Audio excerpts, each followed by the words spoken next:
من يرد الله به خير يفقهه في الدين. ما مناسبة هذا الكلام؟ سجود اللاعبين المسلمين في ميادين الكرة، في ميادين اللعب، هذا الأمر أحدث لغطا كثيرا حتى في الساحة الفقهية وعند العلماء، فبدأوا يتحدثون على أن هذا الأمر بدعة، وأن هذا لا يجوز، وأنه لا بد لهؤلاء اللاعبين إذا أراد أن يسجدوا أن يستجمعوا جميع شروط السجود كأنهم إنما يصلون. ولذلك فإن الفقيه بإذن الله ينبغي أن ينطلق إن شاء الله تعالى من تصور صحيح للحادثة برمتها قبل أن يفتي، وقبل أن تكون فتوى فتنة لكثير من الناس. فالعلماء يقولون الحكم على الشيء فرع عن تصوره، ولا بد للمسلم بإذن الله تعالى إذا أراد أن يفتي في أمر أن يستجمع جميع أدوات الفهم من نصوص وفقه للنصوص وفقه للمآلات، ثم دراسة هذا الواقع الذي نعيشه بإذن الله ليعرف كيفية تنزيل النص على واقعة من أجل أن يدفع المفاسد عن الأمة وأن يستجلب أكثر ما يمكن من المصالح. هذا هو إن شاء الله تبارك وتعالى البداية والتمهيد والسياق للحديث في هذه القضية. فهؤلاء الذين يقولون بإذن الله أن السجود اللاعبين في ذلك المكان هو بدعة وهو مناف إن شاء الله تبارك وتعالى لمقصد الإسلام، لا أعرف من أين جاء هؤلاء بهذا الأمر، لكن قصارى ما في الأمر أنه رأي من الآراء، ويغلب هذا الرأي على جهة من الجهات المعروفة بإذن الله تبارك وتعالى بمنهجية التفكير عندها ومنهجية التعامل مع النصوص، وإنا لله وإنا إليه راجعون. الآن نقول بإذن الله إن مسألة سجود المسلمين اللاعبين في ميادين الكرة بعد تسجيل الهدف أو التعبير عن فرح، هذا إن شاء الله تبارك وتعالى طريقة يعبرون بها عن فرحهم لإحراز الهدف حتى ولو في مجال اللعب. فالمسلمون المطلوب منهم أن ينتصروا في الجد وفي اللعب، ولذلك كان النبي صلى الله عليه وسلم يقول اغفر لنا هزلنا وجدنا. فإن كان المسلم يسأل الله أن يغفر له في هزله وفي جده وليس فقط في الجد وإنما في الهزل، فأيضا فإن الإنسان يرجو بإذن الله أن يؤجر في الهزل وفي الجد.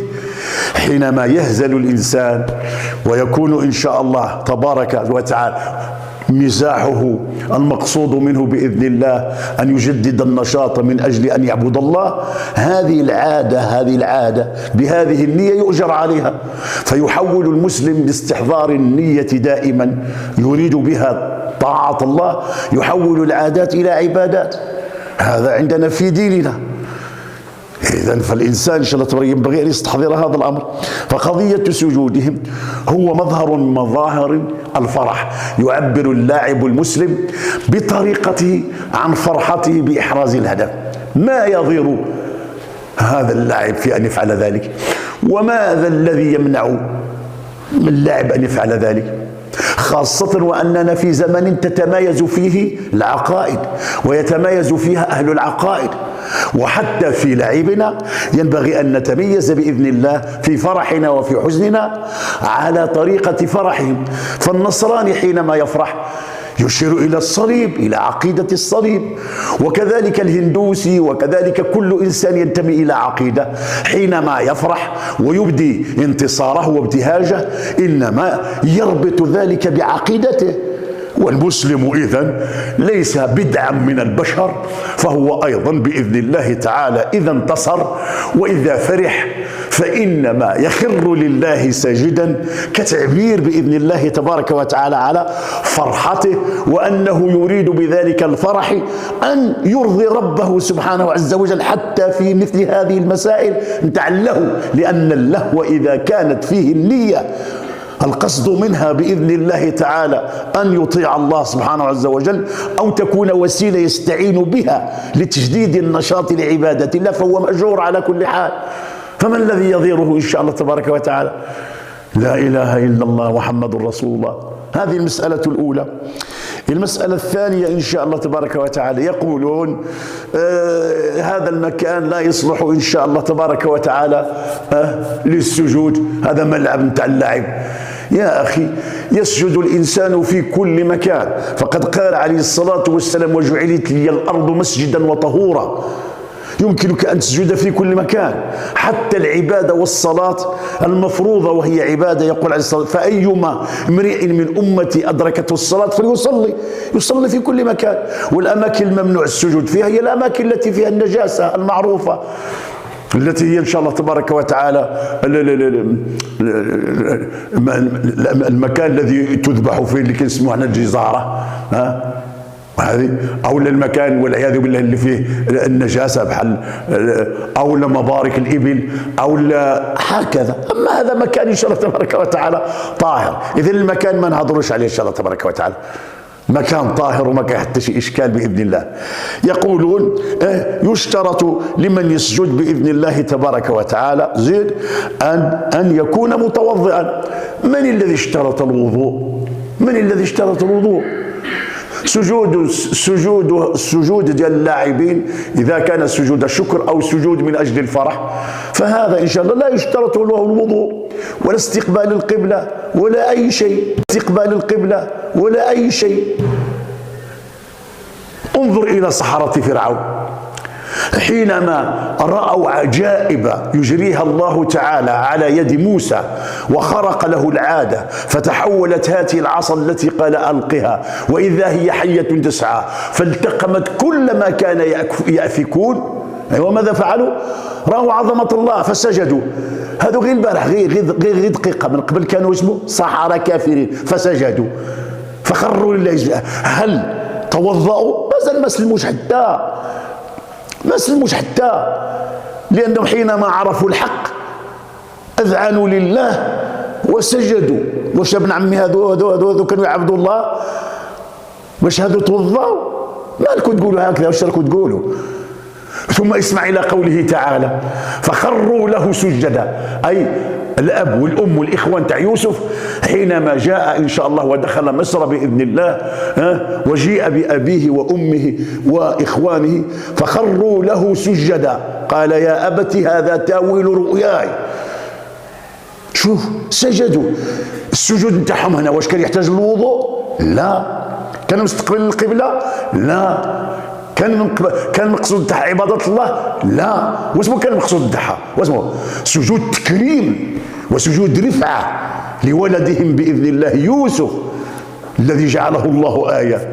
ثم اسمع إلى قوله تعالى: وإذ قال ربك للملائكة اسجدوا لآدم. هل سجود الملائكة لآدم كان للعبادة؟ لا، سجود تكريم. ما حضراش فيه النية تاع تعظيم ديال البشر. هذا الشيء كلشي غير باش نقول لك أن هذا السجود لا يشترط له ما يشترط للسجود في العبادة في الصلاة. لا يشترط له وضوء ولا استقبال القبلة. فهمنا هذه؟ أفهمنا هذه. استقبال القبلة رحنا ردينا، هذا لا يشترط له استقبال القبلة. فين ما كنت تسجد حتى على الدابة، تسجد حتى على الطائرة، اتجهت إلى أي وجهة، لا يشترط له ذلك. المسألة إن شاء الله تبارك وتعالى الرابعة، كيقول لك ولكن هذا السجود راه كشفوا العورة، لأن عورة الرجل من السرة إلى الركبة. هذه العورة من السرة إلى الركبة للرجل إنما هي مطلوبة للصلاة في العبادة، في العبادة، في العبادة. أما في غير العبادة فيجوز للإنسان مثلا أن يظهر ما يسمى بالساق، الساق.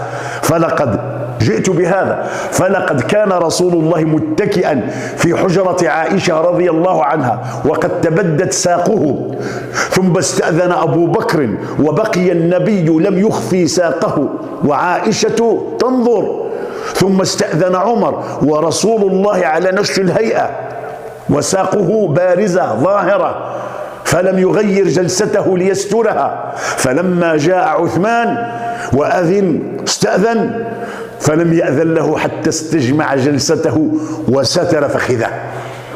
عائشة تلاحظ ذلك، فقالت: يا رسول الله، هذا الذي فعلته إن شاء الله تبارك وتعالى أمر عجيب.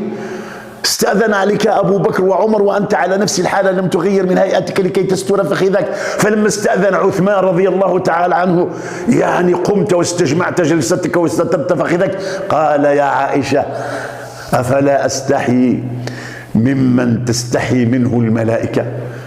فبين إن شاء الله أن الفخذ في غير عبادة الصلاة زين يجوز للإنسان أن يظهر منها.